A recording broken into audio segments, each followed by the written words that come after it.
Gaming Bolt presents the biggest lies video game developers try to tell you but ended up getting caught.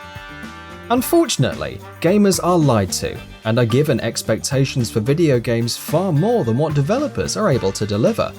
Over the years, we've seen some small fibs to gigantic lies that stirred an uproar in the gaming community. Here are the biggest lies that video game developers and publishers tried to tell you but ended up getting caught. KINECT Star Wars failed presentation.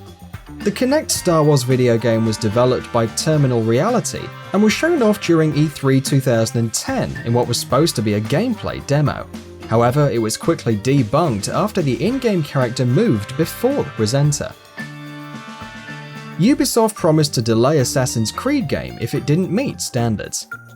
Ubisoft's Assassin's Creed franchise has become a massive hit. The series has brought in different eras, new locations and characters, among additions to gameplay mechanics. Getting these titles out on a regular basis is no easy task, but back in 2013, Ubisoft made a defining statement. According to Ubisoft, the development team would delay an Assassin's Creed title if it didn't meet standards. But contrary to their statements, their latest Assassin's Creed title was riddled with bugs, glitches and performance issues. Kutaragi claimed PlayStation 3 could run video games at 120 FPS. Ken Kutaragi had some high and unrealistic expectations for the PlayStation 3. Former chairman and group CEO of Sony Computer Entertainment stated that Sony's upcoming console at the time, Sony's PlayStation 3, would be capable of running video games at 120 frames per second. Needless to say, the PlayStation 3 never released a game that ran at 120 FPS, but instead offered video game titles that would hardly even reach 60 frames per second. Project NATAL. Showing of the KINECT for the Xbox 360 during E3 of 2009, Peter Molyneux showed off Project NATAL, or better known as the Milo demo. The gameplay showed off a woman interacting with a child that seemed to have an AI that seemed out of this world.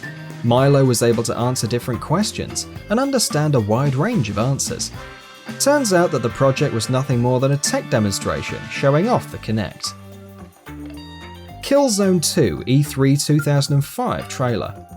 When Guerrilla Games showed off KILLZONE 2 during E3 2005, gamers were blown away. This trailer looked amazing, in fact too good to be true. Well, it was. The trailer received a massive amount of confusion as to if we were seeing actual gameplay from KILLZONE 2 or if it was pre-rendered stuff used from the game engine. Back then, Sony claimed that it was using in-game assets. A few years later, Guerrilla Games revealed that the development team was under a ton of pressure, and the development team decided to work on a trailer to resemble what the actual game would look like. Dead Rising 3 will never release on anything besides Xbox One. How unfortunate it was for Dead Rising fans who planned on picking up the third installment for the PC were being told that the game was now an Xbox One exclusive, though that exclusivity didn't last long. The game came along on the PC after a mere 6 months since its Xbox One launch. This is contrary to what Capcom said during Gamescom 2013. Definitely not a timed exclusive, it's an Xbox One game. We see a lot of this online, it's not coming to PS4 or PC. Aliens, Colonial Marines. It was shocking to see Borderlands developers Gearbox Software duping their fans with Aliens, Colonial Marines. The demos showed at E3 and other trade shows in 2011 were supposed to be an indicative of the final product. However, the end game was nothing but a nightmare. In fact, the controversy was so huge that Sega and Gearbox were slapped with a class action suit for Aliens Colonial Marines, accused of lying about the game to get it sold. Major Nelson, we can't just flip a switch for Xbox One DRM. When Microsoft revealed all the strict DRM policies during the pre-launch Xbox One events, the outlash from gamers around the world were not something I believe Microsoft was actually expecting. So when interviewer Angry Joe spoke with Larry Hryb, better known as Major Nelson, and asked him about whether Microsoft will be changing their policies, we got a pretty hilarious answer. Major Nelson stated that the DRM wasn't just a switch Microsoft could flip and change for the Xbox One, as the console was developed around the DRM policies. A couple of months later, Microsoft completely took back all the DRM policies. Xbox will offer Toy Story-like graphics. Bill Gates. There is some misconception that Sony were the ones to claim that PlayStation 2 will be able to render Toy Story-like visuals. However, it was actually Microsoft's Bill Gates. Gates said the 3D chips in the Xbox would be 3 times faster than anything on the market and offer nearly unlimited graphical visuals. We're approaching the level of detail seen in Toy Story 2, he said, referring to the computer-generated kids film from Disney Pixar. Final Fantasy PS3 and Xbox 360 screenshot comparison. There will always be Sony and Microsoft fans going back and forth as to which console is better.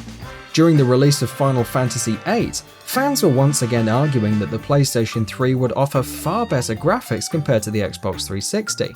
Square Enix finally decided to release image screenshots showing off the game from both the PlayStation 3 and the Xbox 360. The only thing was, it looked too similar. Turns out that Square Enix released the same image, but just swapped out the PlayStation 3 control options with the Xbox 360 ones. The development team later apologized and claimed that this image was not to be released intentionally, but by accident. Like this video? Why not give us a like and subscribe? We try and upload amazing videos almost every single day. Thank you for watching this video, and we'll see you on the next one.